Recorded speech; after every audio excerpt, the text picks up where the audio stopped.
यह वह समय था जब धरती पर दानव और मनुष्य दोनों राज्य करते थे। इंसान शांति और अमन के साए में जीवन बिताते थे तो दानव लूटपाट और कत्लेआम मचाते थे। उसी दौर में एक राज्य था रत्नद्वीप, जो धन धान्य से संपन्न था, और वहाँ का राजकुमार था देवव्रत, जो एक लड़ाकू और बहादुर योद्धा था। उसे देखकर ही दुश्मन कांप उठते थे। एक दिन राजकुमार देवव्रत शिकार खेलने गया। उसने एक हिरण के पीछे घोड़ा दौड़ा दिया और अपने साथियों से बिछुड़ गया। रात होने पर उसने देखा कि गहन वन के बीच एक स्थान से प्रकाश आ रहा है। देवव्रत उस ओर बढ़ा तो देखा कि एक घर में लंबा चौड़ा दानव बैठा मांस खा रहा है और हांडियां उठाकर उनसे शराब पी रहा है। उसने यह भी देखा कि पास ही एक अति सुंदर स्त्री बैठी है जिसके हाथ बंधे हुए हैं। राजकुमार को उस स्त्री पर दया आई और उसने इरादा किया कि दानव को मारकर इस सुंदरी को छुड़ाएगा। दानव जब आधा बैल खा चुका और सारी हाड़ियों की शराब पी चुका तो स्त्री से कहने लगा, ओ मनमोहिनी, तू कब तक मुझसे अलग रहेगी और कब तक मेरी इच्छा पूरी नहीं करेगी? तू यह तो देख कि मैं तुझसे कितना अधिक प्यार करता हूँ। स्त्री ने कहा,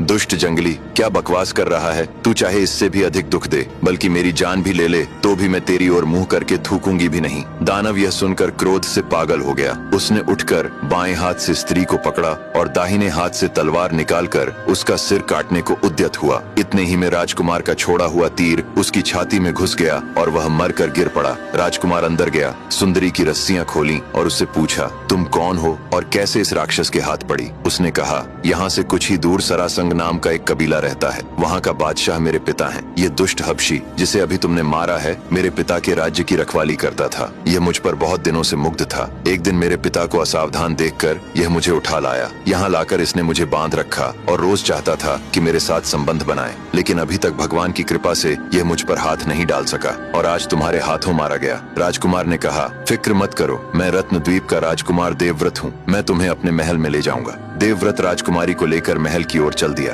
अब आगे की कहानी जानने के लिए देखिए अगला भाग।